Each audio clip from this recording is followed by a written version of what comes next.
For most of our marriage, life ran on a very simple system. I worked, bills got paid, the house stayed warm, the cars stayed fueled, and my wife Melissa got to live the kind of life she liked posting about without ever saying out loud who was financing the background. We had 2 kids, a decent house, annual vacations, and the kind of polished family image that made other people assume we had everything figured out. Then, on a Tuesday morning, corporate America decided I was no longer essential.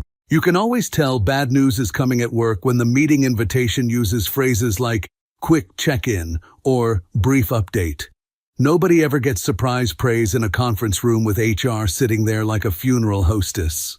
My boss, Darren, gave me the tight-lipped face of a man pretending this was harder for him than for me.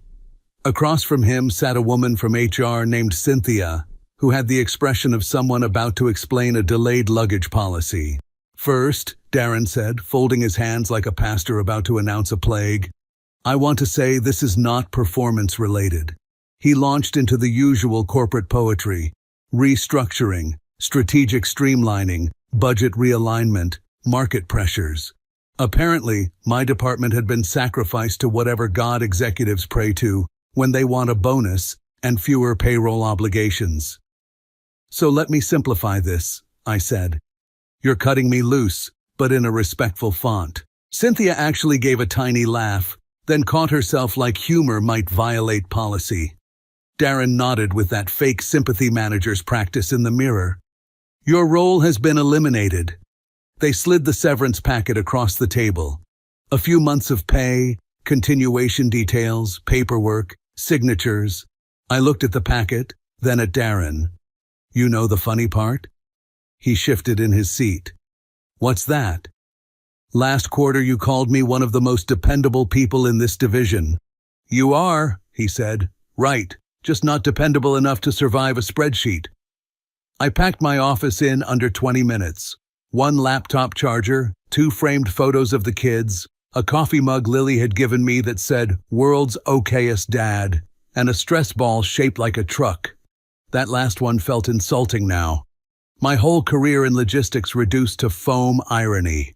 A couple coworkers looked at me with that panicked guilt people wear when they are relieved it wasn't them. Victor, an old colleague of mine from another team, caught me by the elevator. "You serious?" "Apparently I'm part of a strategic vision," he grimaced. "That's brutal. On the bright side, now I finally have time to pursue my dream of not attending budget meetings." He smirked, but his eyes stayed serious. "Call me later." I nodded. "I will." Then I got in my car, shut the door, and just sat there for a while. Not broken, not crying, not staring into the void like some tragic indie film protagonist. Just pissed off. The kind of pissed off that makes your jaw ache.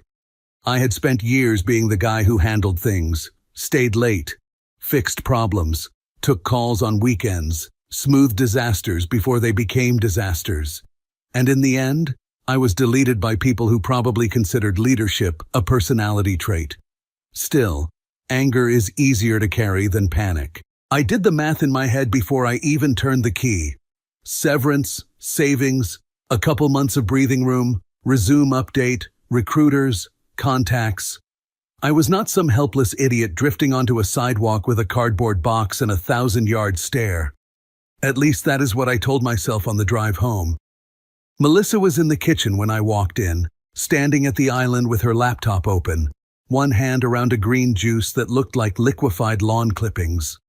She glanced up, saw me, frowned. "You're home early." "Apparently I'm going to be doing that a lot more." She slowly straightened. "What happened?" I set the envelope on the counter. "I got laid off." That got her full attention. "What?" "Department cuts. My position's gone." For a second she looked genuinely stunned. She came around the island, hand to her chest. "Wait, what? Are you serious?" "No, I forged HR documents for attention." She stared at the packet, then at me. "Are you okay?" It should have felt comforting. It didn't, because I could already see the second question loading behind her eyes. Not "are you okay?" but "are we okay?" I answered both anyway. I'm pissed off, but we're not in immediate trouble. Severance is decent. We've got savings. I'm already thinking through next steps. Her shoulders relaxed a fraction too fast. Okay, she said. Okay, good. That's good. Good. Interesting word choice for the day my job got kicked down a flight of stairs. I took off my jacket and sat down. She stayed standing. So what now? Now I update my resume, call a few people, start applying. To what? To jobs, Melissa. I'm not planning a career pivot into falconry. I mean, what kind of jobs? The kind that pay money and reduce the chance of me saying what I really think about my former executives. She did not smile. She was already thinking ahead, calculating, reorganizing. I knew that look. Melissa always did rapid emotional accounting when life stopped matching the version she preferred. That night we told the kids. Ethan was at the table half doing homework, which for a 15-year-old mostly meant glaring at algebra like it had insulted his bloodline. Lily was drawing something with horses, glitter pens, and enough pink to trigger retinal damage. I kept it simple. So, there's been a change at work. Ethan looked up. That sounds bad. It is not great. Lily frowned. Did you get fired? Technically, no. They eliminated my position. Ethan snorted. That sounds like getting fired with extra syllables. Your gift for encouragement is inspiring. Melissa jumped in quickly. Dad's already making plans. We're okay. Lily looked worried. Are we still going to the lake this summer? Yes, I said before Melissa could answer. Maybe slightly fewer snacks, but yes. That made her smile. Ethan studied me for a second. So what are you going to do? Same thing I always do. Figure it out. He nodded once. That was enough. For the first 3 or 4 days, Melissa played supportively concerned wife, well enough to pass in a community theater production. You'll find something. Maybe this opens a better door. It might end up being a blessing. I hit the ground running. Resume updated by the second day. Old contacts reached out to. Recruiters pinged. Applications sent. Interviews lined up. The first crack in Melissa's tone showed up on Friday. I was on my laptop at the kitchen table, editing a cover letter, when she came in from work, dropped her bag on the chair, and looked at me with a face I did not like. You're still in here? I looked around theatrically. I considered working from the roof for variety. You know what I mean. Yes, I'm applying. She opened the fridge. Have you heard back from anyone yet? It has been 4 days, not 4 months. She pulled out water, took a sip, and leaned against the counter. I'm just saying, maybe don't be too selective. There it was. Not support, not confidence. The first little prod. I'm not being selective. You said one of the recruiter calls didn't sound promising. It didn't. It was lower pay, longer hours, and the kind of boss who probably describes himself as intense. At least it was something. I turned in my chair. You want me to take the first half-decent offer out of fear? I want you to move fast. I am moving fast. She looked unconvinced. That annoyed me more than it should have. Over the next week, she got sharper in small, tidy slices. One morning, while I was making coffee, she walked in and said, "So, this is your routine now?" I looked at the machine. Brewing? Being home. I gave her a long look. Temporary, unless I've unknowingly retired at 42. She tucked a strand of hair behind her ear. I'm just not used to this. Neither am I, yet somehow I'm managing to avoid commentary. Then came the comparisons. Jason from her friend group had gotten promoted. Aaron from her office had landed a new client. Her friend Nicole's husband had never gone more than 2 weeks without work when his company downsized. I finally asked, do these men travel in a pack? Or do you summon them whenever I fail to impress you? She glared at me. Why are you being like this? Because every story you bring home now ends with some polished husband who apparently wakes up with a briefcase in his hand and victory music playing behind him. I'm trying to motivate you. No, you're auditioning replacements. That stopped her. Briefly. The dinner with her friends happened the week after. I did not want to go, but backing out would have turned it into a whole thing, and I was not in the mood to become tonight's pre-dinner topic.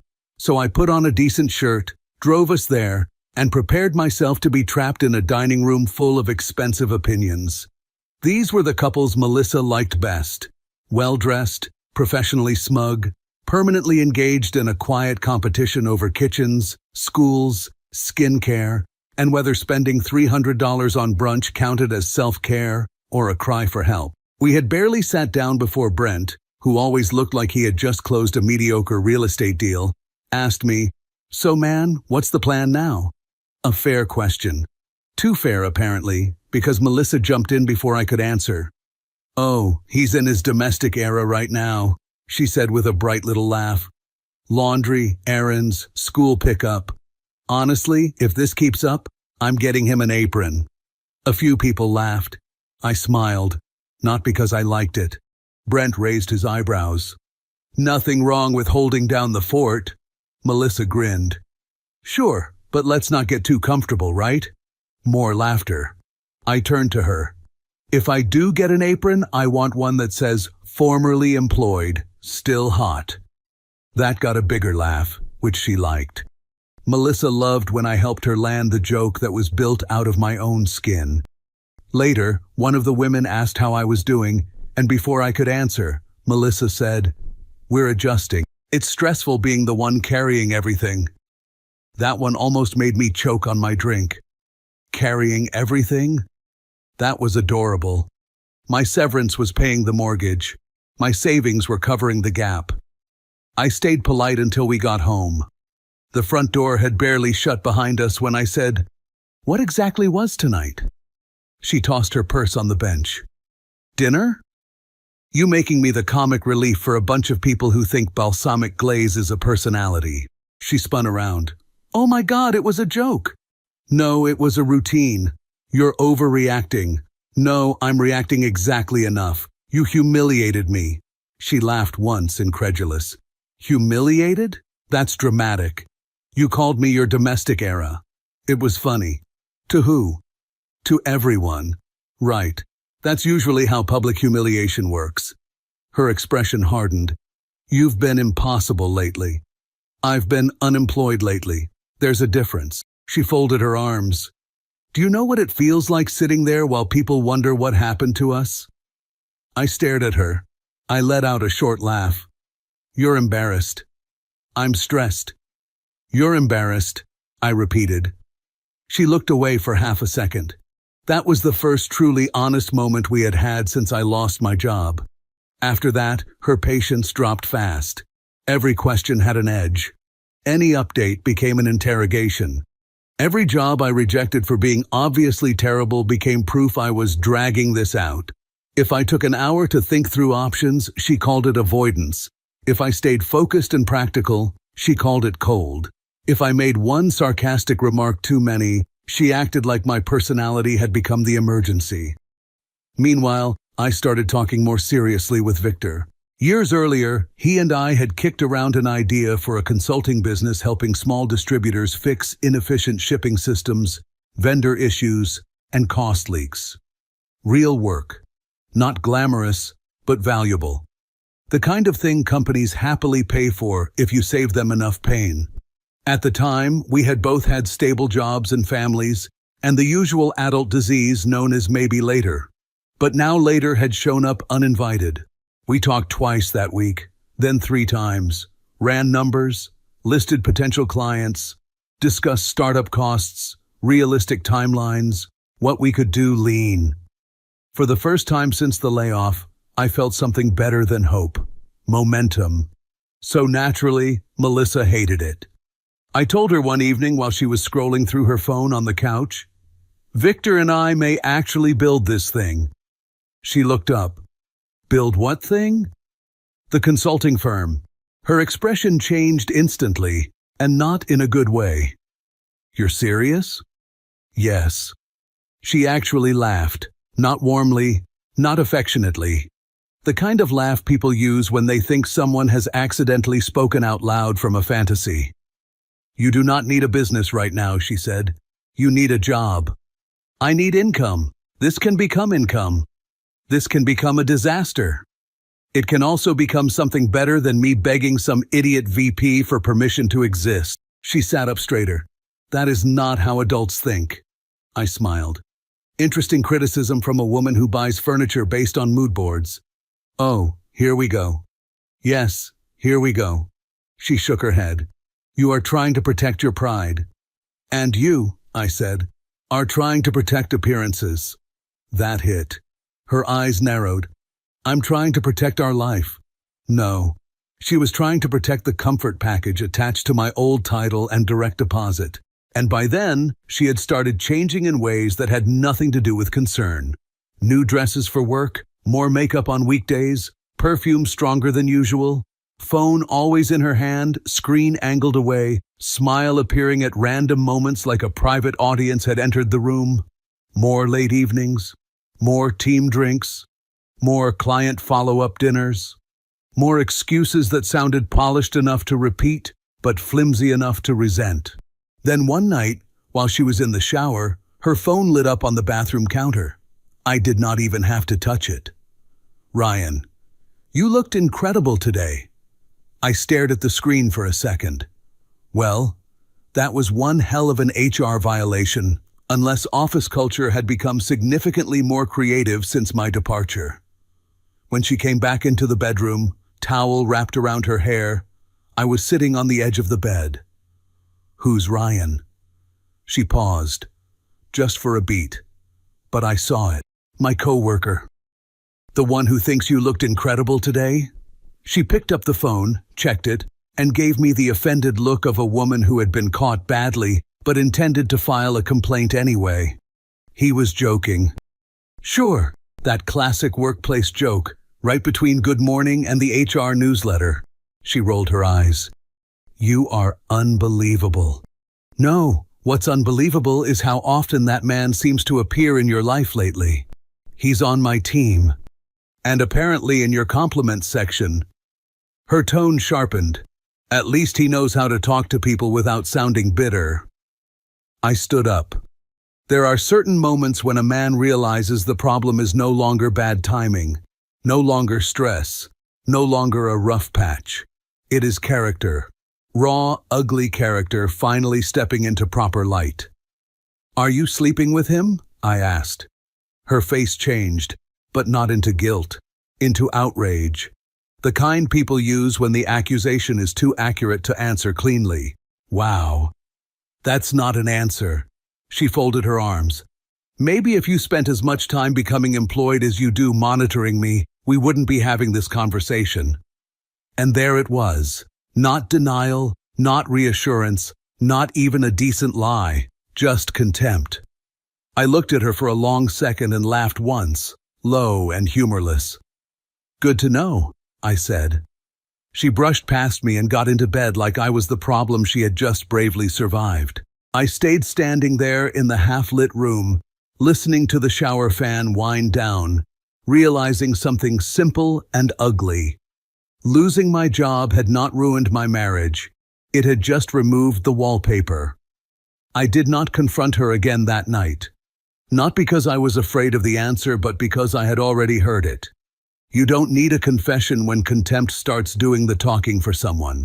The next few days felt like living with a polite stranger who occasionally borrowed my house. Melissa became efficient. Not warm, not angry, just efficient. She left early, came back late, spoke in short logistical sentences. Lily has dance at 5. Ethan needs money for a school trip. I'll be late, don't wait up. It was like we had downgraded from marriage to shared calendar. Meanwhile, I kept working. Applications, calls, interviews, and the project with Victor started taking real shape.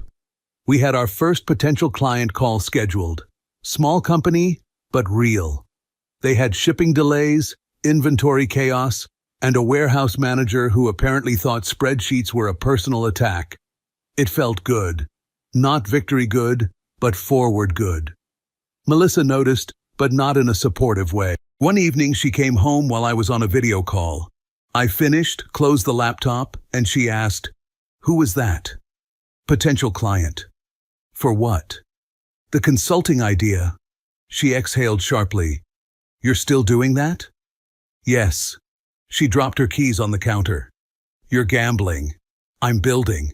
You're wasting time. I'm investing time. You don't have time. I leaned back. I have exactly the amount of time unemployment gives you. She shook her head. You're being irresponsible. That's interesting, I said. Because I thought irresponsible was emotionally shopping for a replacement while I'm still in the house. Her eyes flashed. You don't get to accuse me. I get to notice patterns. You're paranoid. Maybe. But I wasn't paranoid when I was paying the mortgage for 15 years either. She opened her mouth, then closed it, then grabbed a glass of water like hydration might win the argument. We ate dinner in silence. Ethan watched us like a referee waiting for someone to throw the first punch. Lily kept talking about school, blissfully unaware that the emotional foundation of the house was starting to creak. The real shift came 2 days later. Melissa walked in smiling, not polite smiling, not tired smiling, real smiling. The kind that comes from outside the house, the kind that used to be directed at me years ago when I picked her up for dates. Good day? I asked.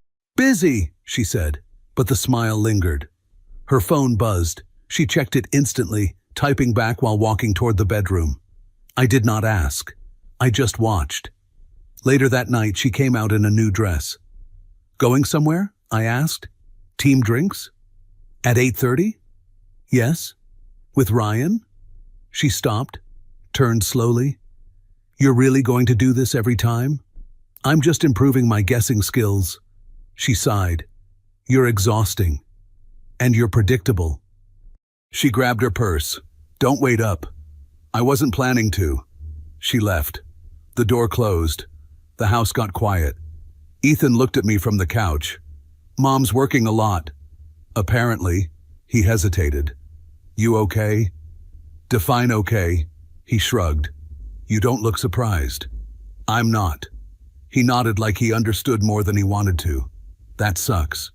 Yeah, I said. It does. I stayed up that night working on the proposal for Victor's potential client. Numbers, timelines, cost reductions. It was strangely calming. When you're building something, even a small thing, you feel less like a passenger. Melissa came back around midnight. She smelled like perfume and restaurant lighting. Hi, she said. Hi. How are the kids? As they usually are, alive, fed, still related to us. She rolled her eyes and went to the bathroom. No explanation, no detail, no, how was your evening? Marriage had become a hallway we passed each other in. The next morning, she was distant again, and sharper. You're still in pajamas? She asked. It's 7:30. You used to be dressed by now. I used to have somewhere to go. She picked up her bag. Exactly. That one landed. Not because it was clever, but because it was lazy and cruel at the same time. Careful, I said calmly. You're starting to sound like someone who thinks unemployment is contagious. She did not reply. She left. That afternoon, Victor called. Clients interested, he said. They want a proposal by Friday. I'm already halfway done. He laughed. You always did move quick when pissed off. Motivation is motivation. We worked for 2 hours. Real work, real possibility. For the first time in weeks, I felt like I was steering instead of drifting. Melissa came home mid-call. She heard me talking, saw my notes, and her expression tightened. After I hung up, she said, You're spending a lot of time on this. Yes. And if it fails? Then I keep applying, same as before. And if it doesn't? Then we're having a very different conversation. She crossed her arms. You're betting our future on something uncertain. I smiled slightly. Our future already became uncertain the moment you started texting another man. She went cold. You need to stop with that. You need to stop giving me reasons. Silence. Then she said quietly, I can't do this. Do what? This constant tension. You mean reality? She shook her head. No, living like this, with you, angry all the time. I'm not angry all the time. You are. She turned away. I watched her, and something in me settled. Not broke, settled. Like a glass finally placed on the table after being held too long. That evening, while I was helping Lily with homework, Melissa came into the room. "We need to talk," she said. There it was. The sentence that always sounds like someone is about to pull the fire alarm. I closed Lily's notebook. "Give me 5 minutes." Melissa nodded and left. Lily looked at me. "Am I in trouble?" "No," I said. "Adults are." I walked into the living room. Melissa was standing by the window, arms folded like she was practicing a serious expression. "This isn't working," she said. I leaned against the wall. "That's a vague opening. I mean, us. Also vague." She exhaled. "You're different." "Yes, losing your job tends to affect personality. You're defensive. You're distant. You're sarcastic. You're texting Ryan." Her jaw tightened. "You keep coming back to that. Because you keep doing it." She stared at me for a long second, then said, "I feel like I'm carrying everything." I actually laughed. I could not help it. "You're serious?" "Yes." "You're carrying everything?" "I'm the only one with stable income right now. Melissa, my severance is paying the mortgage. That's temporary. So is your patience, apparently." She shook her head. "You don't get it." "Explain it to me." She hesitated, then said, "I need stability. I am working toward stability. I need it now." "That's not how reality works." She took a breath. I don't want to live like this." "Like what?" "With uncertainty, with tension, with you being home all day, with not knowing." I nodded slowly. "So what are you saying?" She looked at me, and for the first time there was no attempt to soften it. "I think I need space." There it was. Not a divorce. Not yet. The classic pre-departure lounge. "I'll stay with a friend." "Ryan?" She glared. "You're unbelievable." "I'm consistent." Silence again. Then she said, "I just need to think." I nodded. "About what?" She hesitated, and I realized we were about 2 sentences away from the moment that would change everything. She hesitated, and that silence told me more than anything she could have said. I waited. I did not push. Sometimes the most honest things people say come after they think you're not going to interrupt them. She exhaled slowly. "About what I want. That sounds ambitious." "I'm serious." "So am I." She looked at me like I had suddenly become someone she no longer recognized. Maybe I had, or maybe I had just stopped playing the role she was used to. "I don't feel supported," she said. I blinked. "I lost my job. I'm applying everywhere. I'm building a business idea. I'm taking care of the kids, and you don't feel supported. You're emotionally closed off. I'm financially unemployed. It happens." She shook her head, frustrated. "You're making jokes. Because if I stop, I might start saying things you won't like." Her tone hardened. "I just don't think I can keep carrying this." "There's that phrase again," I said quietly. "Carrying." She paced once across the room. "I need stability. I need someone who knows where he's going." "I know exactly where I'm going." "No," she snapped. "You don't. You're guessing." "Everyone's guessing. Some of us just admit it." She stopped pacing and looked straight at me. There was something different in her face now. Less hesitation, more decision. "I want to live for myself," she said. I did not react. Not yet. She continued, words coming faster now, like a dam had cracked. "I've spent years being practical, doing the responsible thing, supporting your career, building this life." I almost laughed again, but held it in. Supporting my career? That was a creative reinterpretation of history. "I'm tired," she went on. "I don't want to feel like I'm dragging someone behind me." That one landed harder than I expected. "I'm not dragging. I said calmly. I'm walking, just on uneven ground. She shook her head. No, you don't see it. I need a man who's solid, not someone figuring things out. I've been solid for 20 years, and now you're not. There it was, clean, surgical. I nodded slowly. So what are you saying, Melissa? She looked me straight in the eyes. I want to live for myself, without you. The room went very quiet. Not dramatic quiet, not movie quiet. Just the normal quiet of a house where the refrigerator hum suddenly becomes the loudest thing in the world. I leaned back against the wall and crossed my arms. That's very clear. She seemed almost relieved that it was finally out. I'm not saying this to hurt you. I just need to choose myself for once. You chose yourself when you bought a $900 chair that nobody's allowed to sit on. This isn't funny. No, it's not. She picked up her bag from the chair. I'll stay with a friend for a while. She walked toward the hallway. I followed slowly. When are you coming back? I asked. I don't know. And the kids? I'll call them. I'll explain. Explain what? That stability moved out? She stopped, turned around. You're being cruel. No, I said quietly. I'm being accurate. She grabbed a small suitcase from the closet. Not packed in advance, but not completely unprepared either. Enough space cleared, enough mental rehearsal. While she packed, I leaned against the doorframe. Just so we're clear, I said, this isn't because I'm not trying.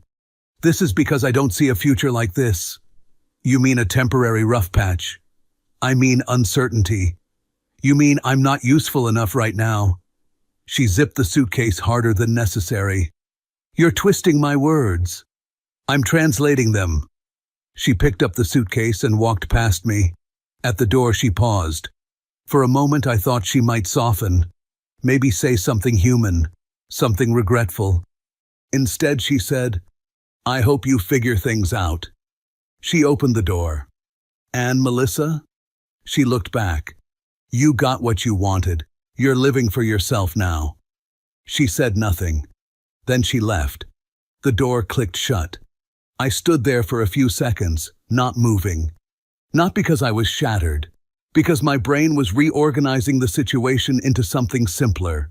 It was not complicated anymore. She had made the decision. I walked into the kitchen, poured myself a glass of water, and sat down. No dramatic drinking, no smashing anything, just quiet.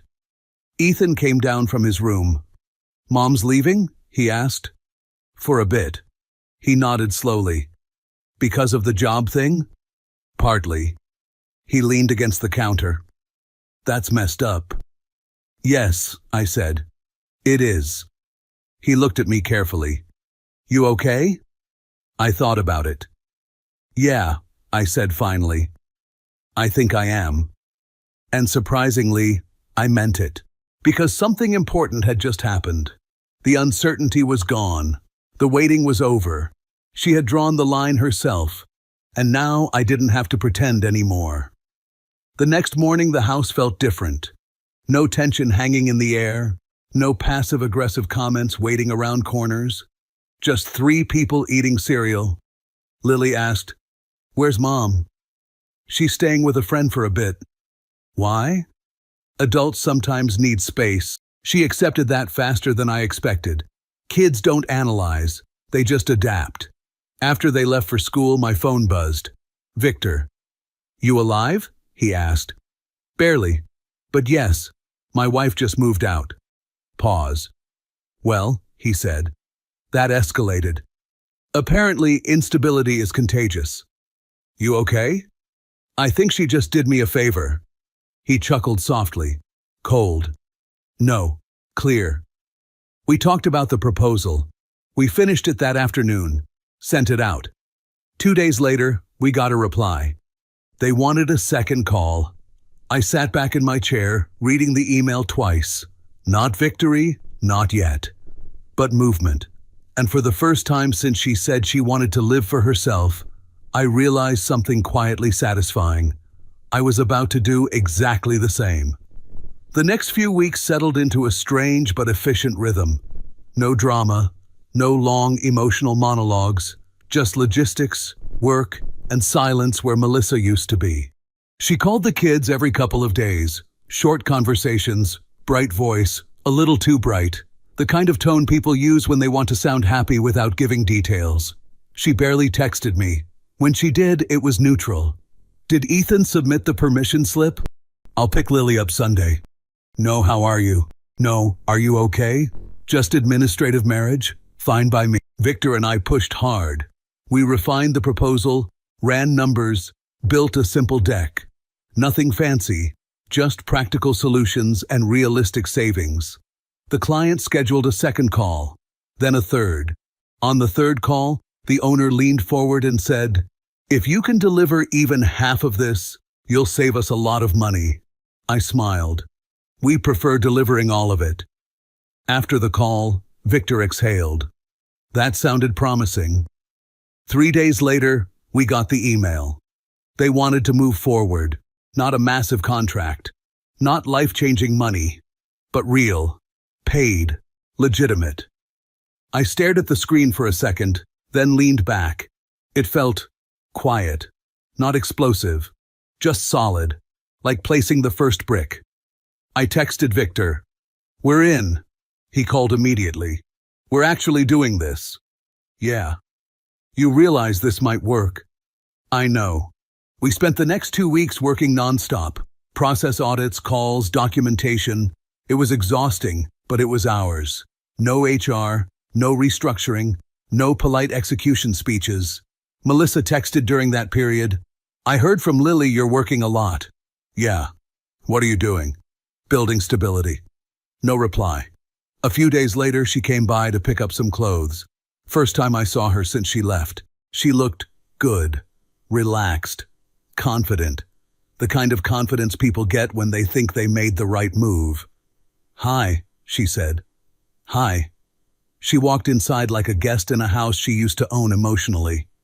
"You've been busy," she said, noticing papers on the table. "Yeah." "With the idea?" "With the business."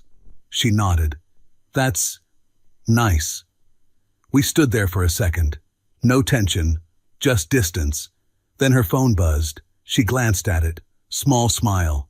Screen turned away. There it was. No mystery left. She picked up a bag and left again. I went back to work. We landed a second client. Bigger, more demanding, better pay. The first payment hit our new business account. I looked at the number, then checked it again. It wasn't huge, but combined with the first contract, it meant something important. I was no longer falling. I was climbing. Around that same time, Ethan mentioned casually, "Mom's not seeing that guy anymore." I looked up. "What guy?" He shrugged. "The one she was always texting. She was talking about him on the phone." Now she sounded annoyed. "Interesting." A week later, Melissa texted me. "Can we talk sometime?" I stared at the message for a second. "About what?" I replied. "Us and everything." I leaned back in my chair. "Sure," I wrote. "We can talk." Because now, for the first time since she left, I wasn't waiting for anything. I was deciding. We met at a quiet cafe near her office. Neutral ground, no memories attached. She arrived 5 minutes late, like she used to when she wanted to look slightly in demand. She smiled when she saw me, softer than before. "Hi? Hi?" She sat down, studying me for a moment. "You look good. Sleep and clarity help." She nodded. "I've been hearing things about your business. It exists. That's impressive. It's work." She wrapped her hands around her coffee. I think we both overreacted. I almost smiled. The universal opening line for selective memory. Did we? Yes, it was a stressful time. You lost your job. I panicked. We said things. You said things. I corrected gently. She looked down. I didn't mean them the way they came out. I think you meant them exactly the way they came out. She sighed. I just needed space. And now? She hesitated. Now I realize what we had was good, stable, real. There it was. Stability had returned, and suddenly it was attractive again. She leaned forward slightly. I miss our life. I think maybe we moved too fast. You moved fast. I was scared. And now you're not? She shook her head. You're doing well. You're focused. You seem strong again. I nodded slowly. She took a breath.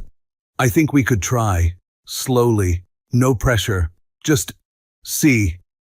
I leaned back in my chair. For a long time, I had imagined this moment. Her returning. The apology. But now that it was here, it felt different. Because something inside me had already moved on from waiting. You said you wanted to live for yourself. Without me, I said. She swallowed. I was upset. I reached into my bag and slid an envelope across the table. She frowned. What's this? Paperwork. She opened it. Her eyes scanned the first page, then the second. Divorce document. She looked up, stunned. You're serious? Yes. But I thought we were talking.